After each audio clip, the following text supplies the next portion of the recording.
Hello, everyone. Welcome to the world of AI, fashion, and more, brought to you by Aistetic. I'm your host, Duncan, and this is the show where I interview AI experts, e-commerce, and fashion leaders who share their stories and insights to help you learn and grow your e-commerce business faster. So subscribe now on Apple or Spotify or wherever you get your podcasts.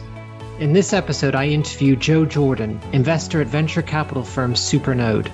Joe invests in seed-stage technology companies that provide platforms and tools for digital content in Web3, the metaverse, and the creator economy. We cover the following topics: how Joe assesses investment opportunities, what are the characteristics that make a founder investable, what is Joe excited about in digital content tech right now, and how should you be approaching digital content in Web 2.0 and Web 3 as an e-commerce store owner. Enjoy. Joe, welcome to the show. Thanks for having me, Duncan. Yeah, it's great to have you on the show. So, look, to kick us off, do you have a favorite quote, something that inspires or motivates you that you can share with us? Oh, it's a good question. There's one, I'm going to try and get it right, but I think Muhammad Ali said it. It was like, don't count the days, make the days count. I think I saw that when I was super young, or I was playing sport or at the gym or something, and yeah, on the wall, and it just got me motivated, and I've kind of stuck with that going into sort of BC and everything I do, really. Awesome. Yeah, super motivating. Yeah, life is short, so make it count. So Exactly. For those of our audience that are kind of not familiar with your expertise and background, could you just tell us a little bit about, what do you do? Who's it for? What are the problems that you're aiming to solve? Sure. So I work at a seed stage venture capital fund called Supernode Global.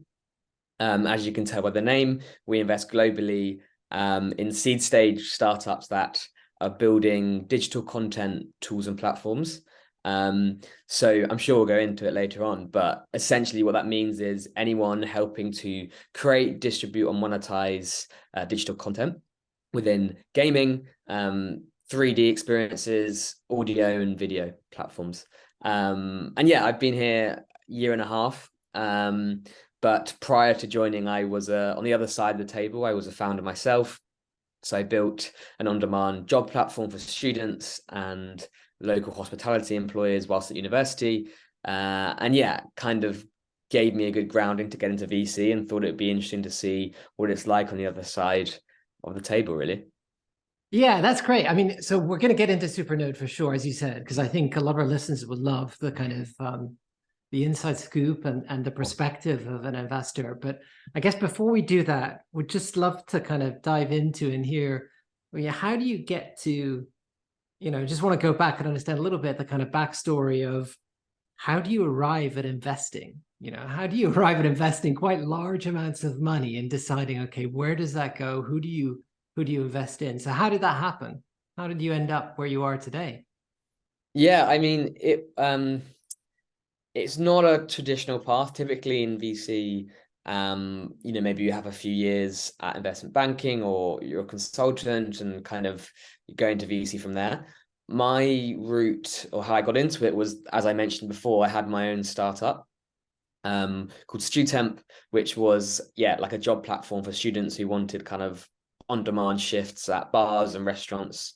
At the time, it was Uber for bar jobs, but we quickly transitioned into more of an agency, and over the pandemic helped our clients who kind of closed down and were doing only delivery orders to fill their delivery driving positions and things like that. And really enjoyed it. Taught me a lot about launching a product, go to market with getting students on board, things like that. And then kind of grew it to around 20,000 students and increasing revenues. But by the time university ended, I wasn't burnt out, but I felt like I needed a new challenge. The platform wasn't quite where I wanted it to be. We got grant funding, but never any venture money. And I didn't feel like I was ready to double down on that. So wasn't really sure what I was going to do. And then, Supernode Global came along. I just applied for a role. And I think they were looking for someone slightly more experienced, maybe that traditional kind of 2-3 years at an investment banking firm or a consultancy firm. But they liked me. We had a really good chat. And the content angle was super interesting for me. Like, I love films. My dad's an actor. I love consuming books, things like that. And so I was kind of curious to hear what sort of the digital content infrastructure would look like at the sort of seed stage level. And yeah, became an intern for a few months at Supernode, and then got offered the full-time role, 15 months ago. And yeah, it's been a blast, man. Like, just so many learnings. But it's been great. Awesome. Yeah. So exciting. So a bit of founder, you've kind of seen that side of things, and you've come in and now you're on the investment side. So I'd love to kind of, as we think about Supernode, you mentioned kind of digital content, and you are focused on investing in businesses in and around digital content in various kind of sectors or subsectors. Now, some investment firms and VCs have very clear kind of theses, right? They kind of, well, we're going after this, and our hypothesis is in this space. Is that true in Supernode's case with respect to kind of what is a digital content startup or opportunity for you? Definitely. I mean, what I would say is that we're, in a way, we're sector agnostic in that we don't specify, right, you have to be, an ed tech company, or you have to be B2B SaaS. Business model wise, sector wise, we're actually quite broad in our scope.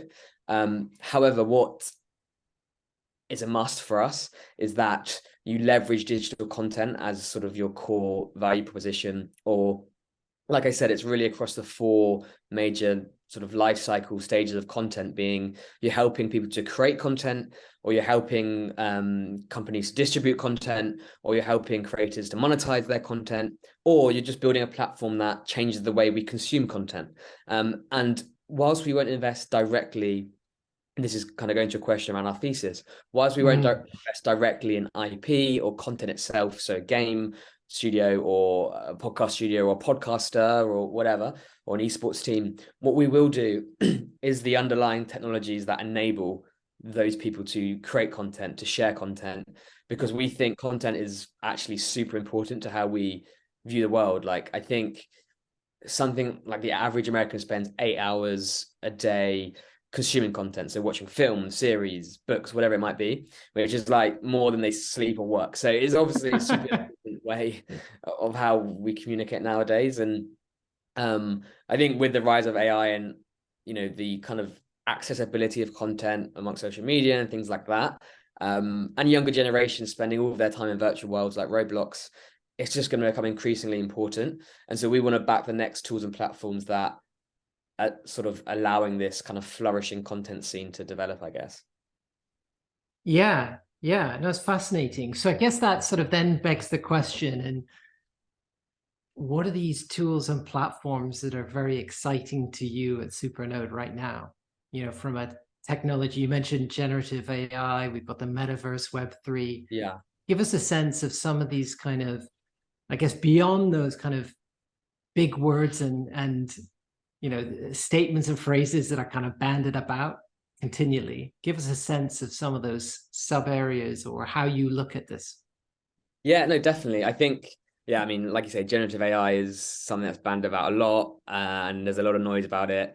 Similar kind of generative AI is the new sort of NFT of 2023, like there was always a lot of hype in Web3 of NFTs and stuff, and every business had to have an NFT strategy and all these things. And yeah, I mean, in terms of stuff we think super exciting, I think probably good to give a few examples in our portfolio of stuff we've invested in. So, we've invested in, I think a third of our portfolio is gaming. So 3D kind of asset creation for indie devs that want to populate their game experiences, all the way to virtual world builders. So kind of no-code tools that help you create your own virtual experience. And then looking at sort of music, for example, helping creatives or musicians to basically build 3D experiences for their fans. So the likes of Travis Scott and Ariana Grande, they can spend, six-figure budgets on creating mixed reality experiences in Fortnite or whatever it might be. But if you're a good musician and you make a living, but you can't quite afford those production facilities, we've invested in a tool that allows you to basically democratizes that creation of 3D experiences for artists. Yeah, and there's countless. I mean, others include a sort of collaboration art-based tool. So as you can tell, the common theme here is art or music or gaming, and it's content really. But it's not a game. It's not art itself. It's the underlying tech. Yeah, so actually, when I think about it, as you kind of describe it, I mean, it's super exciting, as you say, talking about it. How do you make these tools kind of accessible? And that, I think, is the potential, certainly, like with AI and some of these underlying technologies that just democratize it in the same way that if you think about, just music and Spotify and distribution and actually putting out content at a very basic level, that's changed in the last 5 to 10 years. The next stage is how do you accelerate in the context of some of these virtual worlds and the metaverse? So yeah, fascinating. So you've got to think almost like content. You've got to be an expert as you're investing, you have to also think about it, well, as an expert in content and the trends in content and where is the consumer going to be, but as well as the underlying tech that will deliver it, right? Which is Exactly. That's quite challenging. Yeah, no, I mean, it's a challenging sector because it's so fast paced. There's so many gets associated with a lot of buzz and hype. But for us, it's always our thesis and what we're doubling down on has remained the same. So you just got to kind of try and see through the fog, I guess. And yeah, on your point in terms of like where the consumer is going to be, we also invest in B2B businesses. So, like gaming analytics, stuff like that, where, consumers are playing games, consuming content, but there's underlying behaviors for why they might do that. And so we want to back tools that understand that can leverage that to help build better gaming experiences, things like that, right? So yeah, it's a ever sort of moving sort of sector, but yeah, invest across, B2C and B2B. So it makes it even more challenging, I guess. Yeah, absolutely. And I guess just thinking about this and thinking about the kind of, the different worlds that you're investing in. If I'm sure our audience would love to hear, because you're looking at all these different opportunities, these different, technologies, underlying technologies, but also, I suppose, anticipating, right? In a 5-10 year horizon, where is this going and what's driving it? Could you give us a sense of paint a picture of, what's in 5-10 years? What's a sort of 22-year-old going to be doing in gaming? What are they? How are you thinking about that? Because you have to sort of anticipate that, right? Because you're investing now for a potential return, and Yeah. I'm not sure what your horizon is. You don't have to, reveal too much or reveal as much as you want or as little as you want. But there's a horizon there, which is not. It's not tomorrow, right? So you're looking far ahead into the future. Yeah, no, exactly. We're investing, for returns in 5 to 10 years and longer. So the long-term partnership at seed, it's so early that things change all the time. Yeah. I mean, like we've talked about, content covers everything from art to gaming to music to experiences. So it's very, very broad. What I would say though is, and actually this is a good kind of segue or self-promotion into my the Substack that I'm currently writing or podcasting, called First Look, which basically gives exposure to pre-seed and seed startups raising in the digital content space. And yeah, kind of share it with investors and stuff like that. So if you're interested in what our space looks like, definitely worth subscribing. But anyway, the reason I mentioned that is that the most recent feature was with a company called Neon Wild, who are basically building sort of safe virtual worlds for the young generations, allowing kids to partner with the likes of DreamWorks and major IP holders to build immersive storytelling and build their own avatars and things like that. And the reason I mention that is because the younger generations, so I'm 24, but I'm talking about kids nowadays, like from an early as 6 all the way up to 15, 16, they spend the majority of their time not just on a screen but in virtual worlds, collaborating, playing with other people who are in these worlds. So Roblox, Fortnite, etc. And so their identity, their self of sense is very much developed in these worlds, which naturally asks the question, okay, if we're spending more time in virtual worlds, as we get older and we go out into the real world and we get jobs, what does that mean? In terms of our consumption habits, what does that mean? Do we remain actually in virtual worlds? And does that change the future of work? Is remote work just going to be a thing because we're used to virtual worlds all the time? Or are we going to spend a lot of money on high-end luxury clothing when we're spending most of our time in virtual worlds? Why don't we just spend money on virtual goods, right? So that's a super data way to look at it. But my point being that the way we consume content has changed in terms of the young generation spending so much more time in these virtual worlds, not just on a screen, but in an immersive experience. And then you have technologies like AR and VR that also help with that. So what does that mean for our underlying behaviors? How we purchase clothing, how we go to work, how we collaborate with friends, speak with people, etc. And so when we're looking at the metaverse and things like this, these are the sort of the underlying behaviors we're trying to understand. And obviously on the surface level of a startup, you're looking at the team, the value proposition, traction, things like that. But the underlying kind of core macro trends are also really important. And kind of relating back to your question, it's about where you're spending your time, how your behaviors are changing. And that's why we're investing in the content ecosystem, because we think that shapes the way that people are behaving, frankly. Yeah. Wow.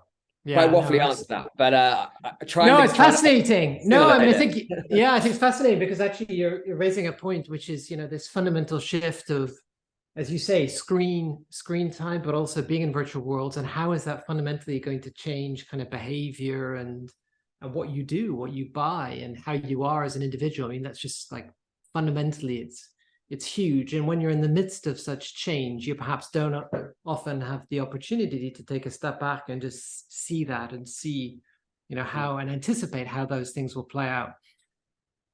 Cool. So I've got another question on the back of that, actually, just in the context, and I'm sure our audience, because you mentioned actually clothing and you kind of referenced e-commerce. So if we look at kind of e-commerce, and what do you think, how will content, or how should, if I'm an e-commerce store owner and I'm looking at kind of digital content creation now, but also some of the things you mentioned that are fundamentally evolving and changing, what should I be thinking about? What's going to change, and what's going to stay? For example, now, what should I start acting on now? What should I be thinking about in the future? I'm sure our listeners would love your, I guess, perspective on it. Yeah, I mean, there's a few different things. E-commerce obviously is a huge industry, but if we look at fashion in particular, which is an area I looked at a lot last year, we're seeing more companies experimenting with 3D experiences, whether that be augmented reality try-ons of shoes, all the way to just viewing a product on a web page and being able to see it in 3D and kind of scrolling around it and stuff like that. So there's a few tools and platforms that are trying to help companies to kind of, I suppose 3Dify their existing 2D content infrastructure. Right, so they've got lots of images or photos of their content, and they want to make it 3D with the ultimate goal, and this is really important, of increases in conversion or increases in CTA, or people spending time looking at a product, right? Because at the end of the day, that's what matters for them, is selling more of their items. So that's very much within the Web 2 kind of sphere.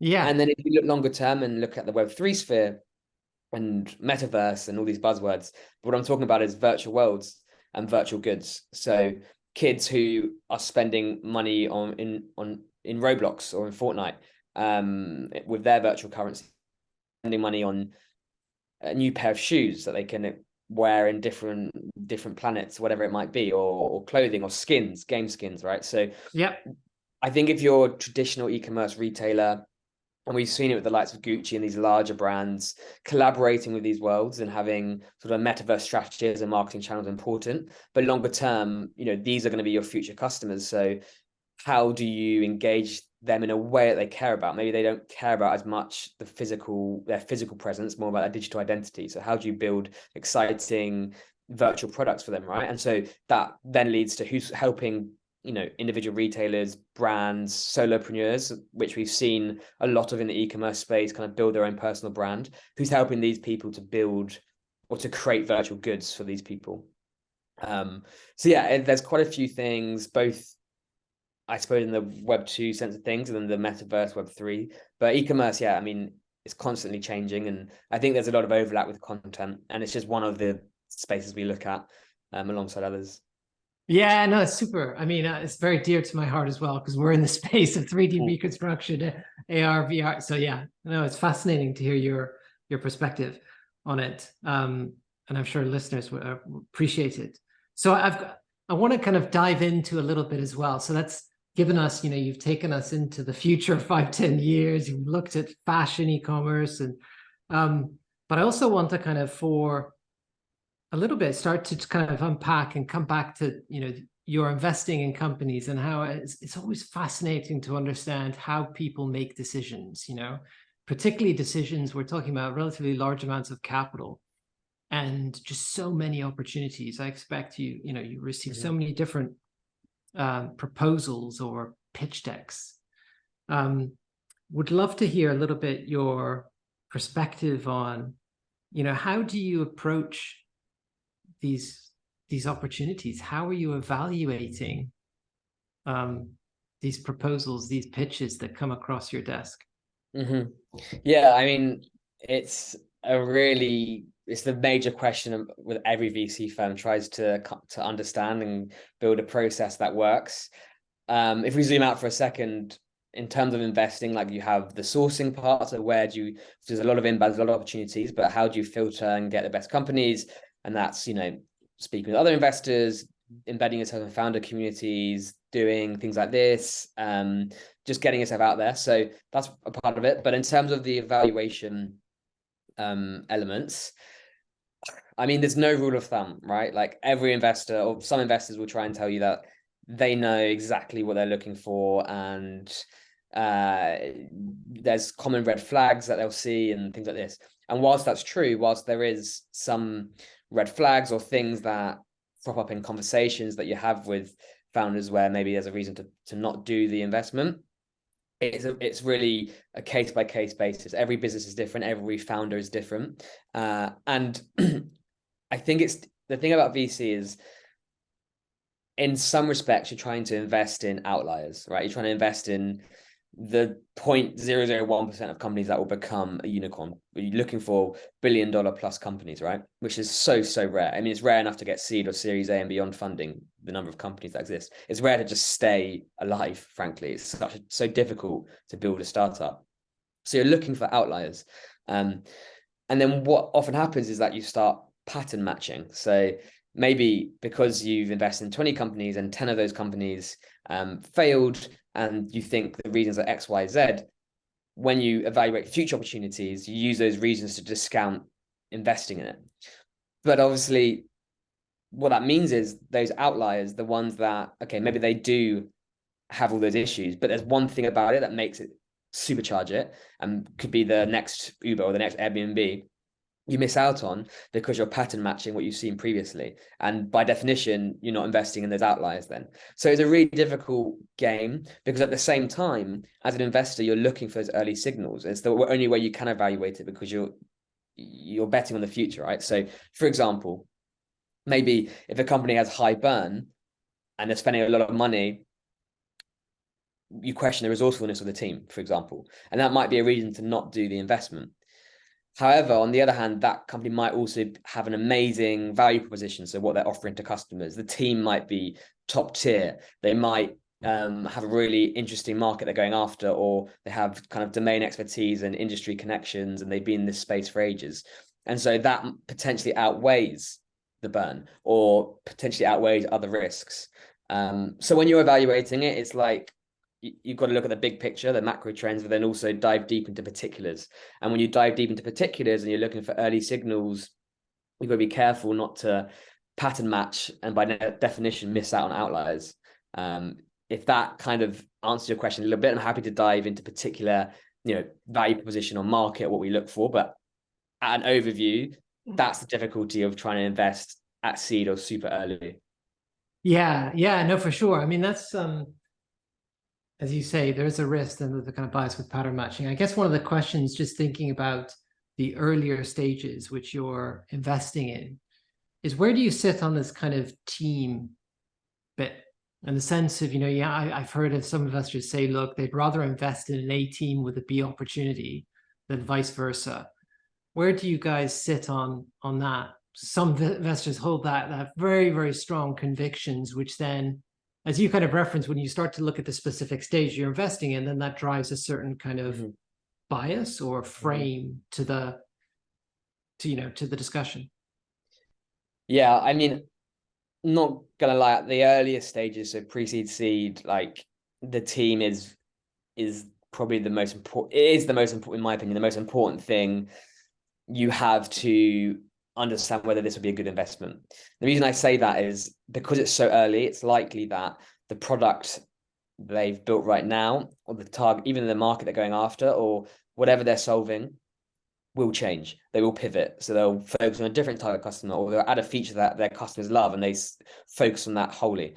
And as they scale and get bigger and they hire, the organization will change. So change is inevitable. So you can look at the product and traction and all these things, and they're important early signals, as I mentioned, and indicators. But the team is the constant, right? The team is what's going to be there in you hope in 5 to 10 years. So you're looking for founder competencies, you're looking for previous experience, you're looking for do the co-founders, are they battle tested? Have they worked before? Have they exited companies before? So you're looking at all these things, and yeah, it is really important. And ultimately, if you're looking at an investment opportunity and there's founder product market fit, so the product and the market fit, you found your customer and the team that's building this product, they're the right team to build it for whatever reason, then that's really compelling. And I mean, like, there's different ways to evaluate founders, and we could do a whole session on that. But there's core characteristics, and then there's evidence of those characteristics. So if we go back to the Burn example, if their founders are super resourceful, maybe they've done a lot with a little bit of money, a little bit of funding. They bootstrapped, or they've got angel money, and they've managed to get a product and early users, or even they've not a product and early users, but a waitlist. So just examples of traction, right? They've done quite a lot with a little.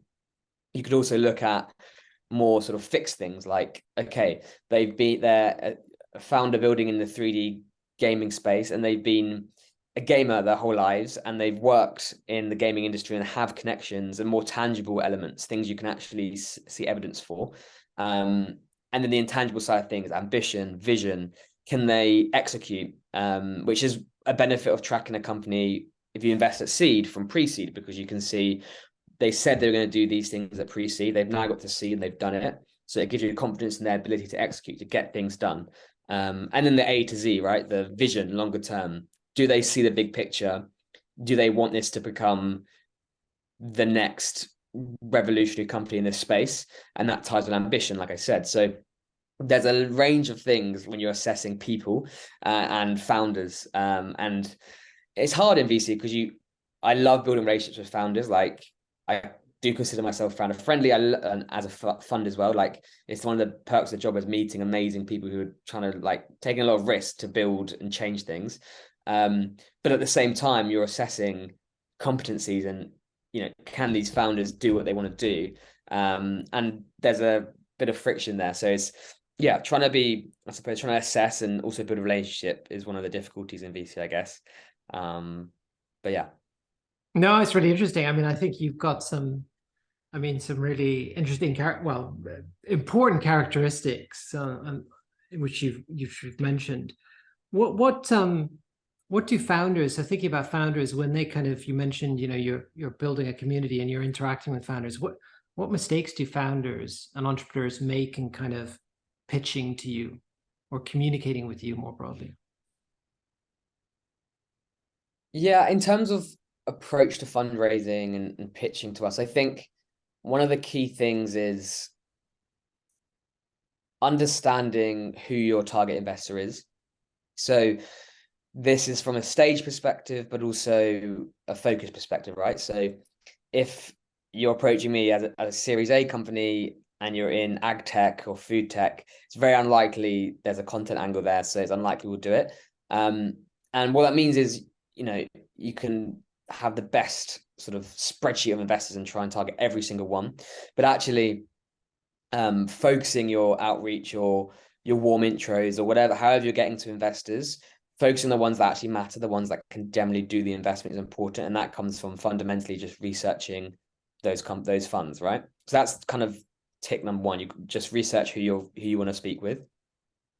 The next thing is that in the rare cases where maybe it's a second time founder or something about this business just gets every single investor excited, and I have seen this at Seed, and there's a lot of hype, maybe it's a generative AI business or Web3 business, whatever that might be.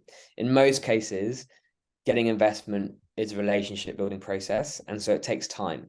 So you want to meet investors early on. If you're a pre-seed company, you want to be going to pre-seed pitch competitions and all these other communities you can plug into, even if you're not raising pre-seed. Maybe you have 50K from friends and family and you're building a product, but you want to meet investors early and get details and kind of get them on an investor updates email, just keep them updated over the months that come. So when you do raise pre-seed, you can go to them. Or in our example, if you're a pre-seed company, you never stop fundraising. So you've just closed your pre-seed, maybe it's 750K or 1 million, but you're not finished. In a year, in 18 months, you're going to need to raise again, or even shorter potentially, your seed.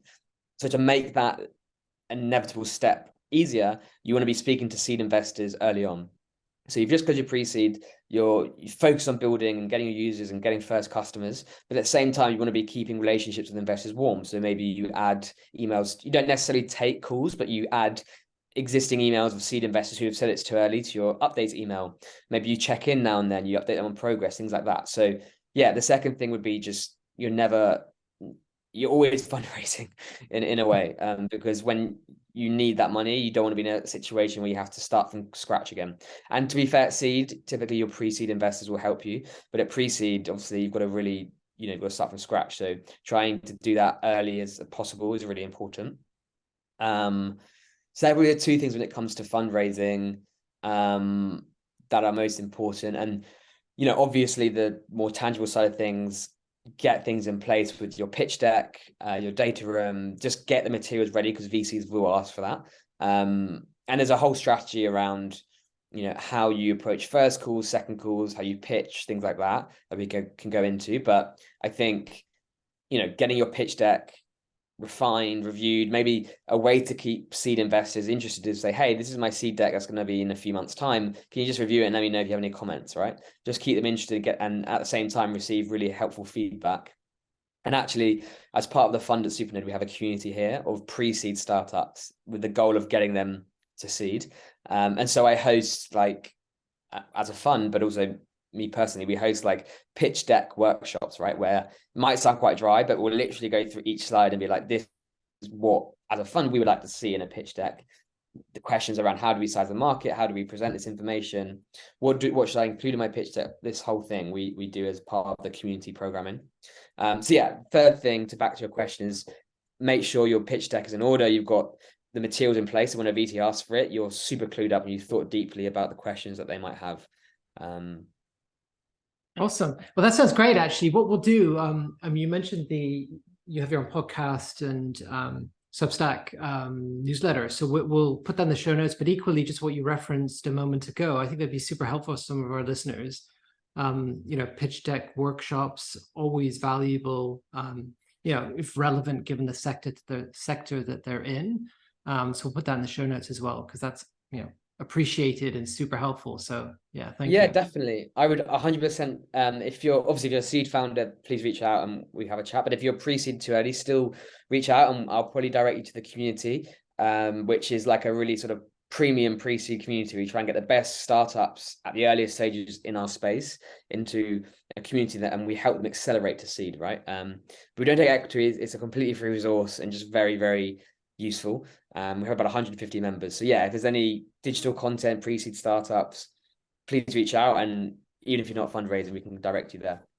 Awesome. Yeah, sounds great, Joe. So we could keep talking for a long time on these respective themes, but I think I've got a few quick fire questions for you, which I'm sure our listeners would love your kind of instinctive reaction to before we kind of close out. So what's the best bit of business advice that you've received? I think in terms of the um, startup scene, like you don't aim for perfection with whether that be with your product, your launch. Get your idea out and test it early. Validate the problem. So whether that be, don't fret on trying to build the next iPhone, the perfect design product. If you think there's a problem, validate it. So build something, just get it in the hands of 10 people who you think have this problem and listen to them and get their feedback and iterate and keep continuously launching. I think you can get, and I've done it myself, you can get into a sort of space of trying to be a perfectionist with how you're designing the product. You don't want to launch it. Maybe, there's a bit of fear there, maybe it's not going to be good enough, you'll lose customers. But realistically, the only way you're going to build a really helpful and product that solves a solution is by testing it and getting it in the hands of people who want to use it. Yeah, no, So definitely. basically, build quickly and fail fast. Yeah, build quickly, fail fast. Yeah, succinctly put. That makes a lot of sense. What book would you recommend to our audience and why? I really like, one of my favorite books is Shoe Dog, which is the story of Nike. I think it's firstly it's just a good book. So like there's a lot of self-help books and VC books which are great, but this is like a really enjoyable book and also teaches you a lot about how the largest brands started off selling shoes from the back of their van at an athlete's event, and how they scale and the risks and why it could have almost not happened. So yeah, that's definitely a favorite book of mine, and it's helpful to understand how these big brands come to be, but also it's just a great book. Yeah, it's a great book. I'm a big fan. Yeah, there's a new Yeah, film out as well at the moment, Air. yeah, that's Yeah, also a good film. Yeah, I love that. it's phenomenal. Yeah, love it. What's your favorite AI tool? Oh, there's so many now. I'm gonna sound really basic here, but I just do love ChatGPT. I am a paying subscriber. I use it a lot, mainly for brainstorming, to be honest, and to kind of help me go from 1 to 10. I think it's an amazing technology, and when these technologies come out, they often feel like magic, and it definitely felt like that. And then alongside that, you've got the image generators, and I mean the pace of which Midjourney and these other tools are kind of improving their quality is quite astounding. So there's a couple there. And then the less known ones, I suppose you've got note-taking tools like Firefly, you've got Ellie, which is like an email kind of assistant. You've got little productivity tools, I think are really interesting. And what we're seeing more and more is personalized models for artists and creatives, which is a space that I'm looking at a lot. So yeah, there's a lot of different tools. You've got the big main ones, but there's also these flourishing ecosystem of smaller gaming tools or productivity tools. Yeah, for sure. So what's your favorite item of clothing that you own? uh Or you rent? Could yeah. I mean, this is a bit left field because Kanye West has had a bit of a issue has had his issues over the last few years. But I purchased a pair of Yeezys like I don't know 5 or 6 years ago. And I love them. I wore them like I've worn them so many times. I don't even know how many times. But they're my favorite pair of shoes. And I still continue to wear them even though that obviously the Yeezus partnership has has been a bit fucked. But yeah, I it's probably my favorite pair of shoes are my Yeezys. Yeah, yeah, for sure, for sure. And what's an interesting or fun fact that we wouldn't know about you? I does running the Barcelona Marathon count? Yeah, I'm a bit of a runner. I love my sport. So yeah, ran the marathon when I was like 19. And yeah, so I suppose you probably didn't know that I ran a marathon, but beyond that, I'm probably a bit boring to be honest. bit of a hence the Nike, the Phil Knight kind of Yeah, runner. Yeah, yeah, yeah, exactly. I can see a link there. Awesome. So thanks so much, Joe. I thoroughly enjoyed this chat. It's been really kind of interesting, insightful. Yeah, our listeners, I'm sure will love it. If they want to get in touch with you, how should they do that? How should they reach out? What's the best way? Yeah, no, firstly, thanks for having me on, Duncan. It's been a great chat. I mean, LinkedIn, I live on LinkedIn a lot for VC stuff. So feel free to reach out directly. Alternatively, if you're, a seed startup raising or pre-seed company looking to explore in our space, then you can reach out to me at joe@supernovaglobal.com. I'm always happy for a cold outreach. But yeah, that's probably the two ways.